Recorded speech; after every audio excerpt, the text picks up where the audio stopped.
So we have literally got less than 30 tickets for us to be able to sell out our fifth MND fundraiser at the Allianz Stadium in Twickenham. And in an effort to do that, I'm doing a few interviews with some of the guys that are coming along on the day, one of which his numbers speak for himself. 360 Premiership appearances. He's starting to look a little bit embarrassed by this, and I haven't even got started the list yet. It wasn't that many Premiership appearances, I don't think. Wikipedia's wrong. Yeah, Okay. I don't know what that is yet. I think there's some. Yeah, I'm about 290, I think, something like that. Oh, okay. Okay. Anyway, quite a few. I might not do these now because Wiki's got it wrong. Over 3,400 points for Sarries and for Sale Sharks. 38 caps for England, a British and Irish Lion, 3 Premiership titles, a European Champions Cup. Charlie Hodgson, how you doing? Thank you. Yeah, I'm good. Yeah, it's weird hearing that sort of stuff back. I don't often reflect like that, but it's nice to hear and feels like a long time ago as well. Not bad for a lad from Halifax. Who didn't you play your first game for the opposition because they were short or something? Yeah, I was a little fat lad, and I got put a prop for my first game for Huddersfield. But I could move all right as even as a fat kid, so I got quickly moved out into the backs and just kind of developed from there really, and stayed at Fly Half for a long time, and even through my schoolboy career, played at 10 most of the time, and just kind of went with me really. And of course, the goal kicking side, the point scoring side, is just feels like it's part and parcel of that position, doesn't it? It doesn't always have to be that way, but I feel like the person who plays 10 is the person that kicks the goal as well. So. Yeah, there are very few props in my experience that can kick a ball anyway. And yeah, you're evidently way too good looking to be a prop, my friend. So you're quite right that you got moved out. I don't know about that. Yeah.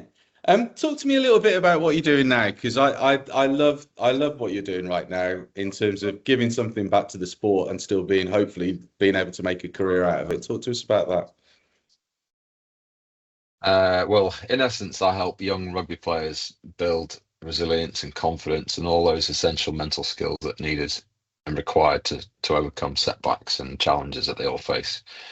What I've realised, having seen my son go through the pathway journey, he's currently part of the under 18, at Saracens, seeing mates discarded, seeing the challenges that he's facing, lads with injuries, the so-called best players being discarded, the anxiety that's brought around by exits and selection meetings and all of that sort of stuff, and this pull of academies. Whilst it starts officially under 15, it feels like people are getting ready for it a lot earlier. So I just thought, I need to protect this lot. I really want to look after this lot. I really had some difficulty, certainly earlier in my career, in terms of how I managed mentally, psychologically, and I just figured it was a good opportunity to, obviously having seen it through my son, going, I really need to help. I really want to give something back. I always enjoyed the coaching and mentoring side. So what can I do? There's loads out there in terms of physical development. There's loads out there in terms of skill development. Perhaps not quite as much in terms of that mindset development, the psychological development. Don't get me wrong, there are sports psychologists, they're everywhere, I get it. But I went a little bit more specific, certainly in that younger generation. Because ultimately I can see the challenges that they're facing all the time, and trying to balance all of that with the social media pressure and the comparison and the schoolwork and their exams and all those sorts of things as well. There's kind of a lot going on, so I just wanted to use it as an opportunity to protect and empower them to make some good decisions. And I guess is the fear of failure greater than the prospect of success in some of these guys? Yeah, undoubtedly, yeah. I think ultimately it depends on the environment that you're in, and the teams that you play for and the coaches that you work under. But yeah, fear is a big thing. Fear is definitely a big thing. Fear of making mistakes, fear of messing up in front of your mates, fear of letting your team down. That all exists, and that doesn't even have to be for kids who are playing in academy pathways. It can be a kid who's playing in the B team and wants to get into the A team, but feels like a mistake's going to cost him his place to get in the A team. So, it happens everywhere, doesn't it? And I'm not just talking about kids; it's adults as well. We do have this fear, and sometimes it becomes bigger than, like you say, that the goal that we're after. Yeah, yeah. We can't talk about MND and we can't talk about resilience without talking about Lewis Moody, who, of course, was your skipper for a time at England. Horrible news. Another rugby player beset with MND. What are your reflections? It's horrendous, isn't it? I think it feels a blight on the game again. Kind of thinking, oh God, here we go. What's going to happen?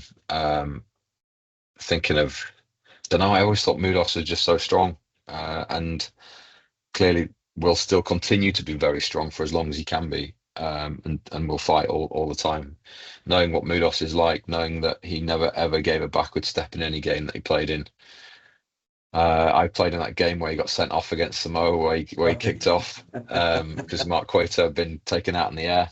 But that's the sort of person he was. He'd protect his mates, and he would never ever give a backward step. And to hear that news is actually devastating. It's properly devastating. So yeah, just if I can do anything to support, I will certainly do so. Obviously, being at this dinner is a very small thing, but certainly happy to help where I can. It's genuinely appreciated. Just on a lighter note, didn't the lad he belt play for Tigers as well?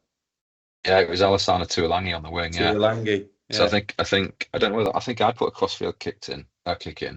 Quakes had gone up for it. Tuolangi's taken him out in the air. There's a bit of pushing and shoving come over. The next thing you know, Mudos and Tuolangi are throwing shots at each other, and they both get sent off. But that was him. Like he wouldn't take any shit from anybody, and that was the sort of person that you wanted to be in charge. And he was great. He was great. I bet the training ground was a bit tense on Monday morning. Yeah, no, I mean, I'm sure. The thing is, I think at Leicester at that stage, I think fights kicked off a lot in training. So I think it was probably part of the course. I think it just happened all the time. So it would have been absolutely fine walking back into the training ground, I'm sure. You look at that Tigers team, there was probably more chance of getting walloped by your teammate than by the opposition, wasn't there? Yeah, I mean, there's some pretty hefty blokes in that Tigers team at that stage, definitely. So I must point out that actually I asked you to join us before we heard the news about Mudos. But when I sent you that note saying fancy coming along, you don't have to get in your budgie smugglers or run up mountains or cycle a million miles. You can do a bit of a chat, have something nice to eat, have a couple of guzzles, and meet some nice people. Other than that, why would you want to come along?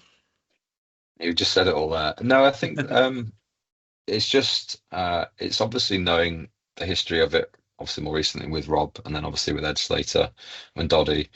It just seemed like a no-brainer. Like it's, you said it there. It's easy for me to turn up and do this stuff, and so the opportunity to support the charity, to do what I can. It's like I said. It's a small thing. It's a small thing in comparison to what these guys are having to go through.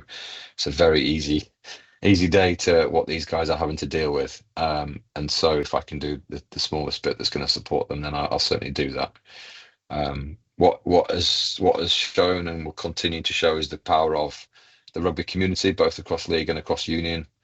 Obviously you saw that the other day with that 7-4-5 game, and just the fact that the two codes can come together. They've been so separate and have, well, for such a long period of time.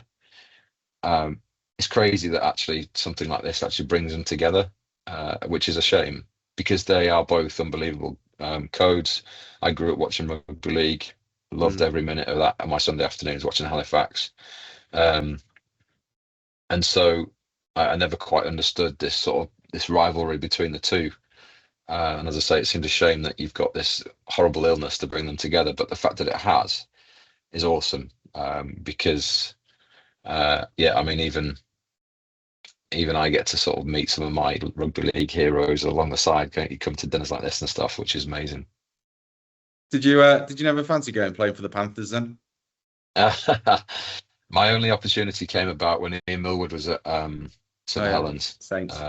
I had a couple of conversations with him about it, but I was there and thereabouts in the England squad, and it didn't really feel like the right thing to do for me at that stage. And I'd also never played league, so it would have been a big change. As I said, I'd watched it growing up, and that's it. That's the only thing I did watch, but it wouldn't have been right for me. I got my head kicked in.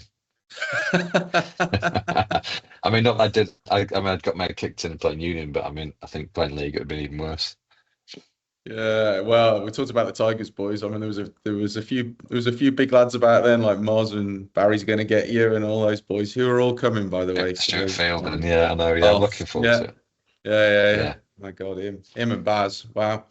Yeah. So here's the ask. 22nd of January next year, we are at the Allianz Stadium. It's a lunchtime kickoff. There will be a champagne reception, full-course meal. You get half a bottle of wine per person. We have got now 19 or 20 current and ex-professionals from both rugby league and rugby union, including 6 British and Irish Lions. We have Lou Meadows coming, who is the attack coach for the Red Roses that have just won the World Cup, of course.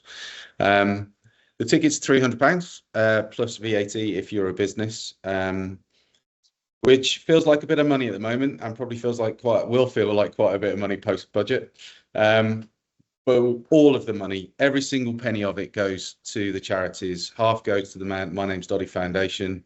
The other half goes to the Leeds Hospital charity for the Rob Burrow MND Centre, and we also make a donation to Rob and Lindsay's family.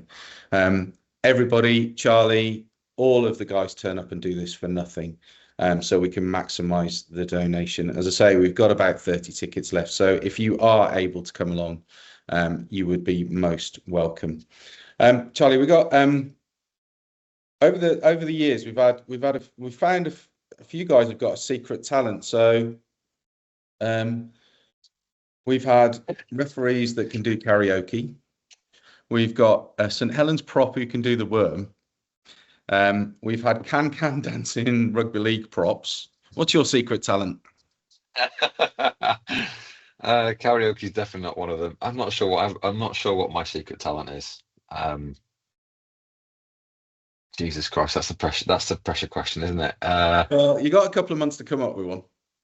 I don't know. Do I have to have something? Do I? No, there's no requirement, but if you feel so compelled.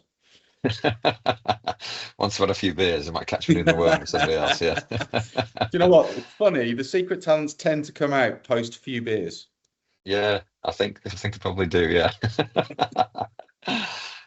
Charlie, thank you again for your time. I know you're saying it's not much, but everyone's giving up a day from work. Everybody's getting down to London. Twickenham's not the easiest place to get to at times.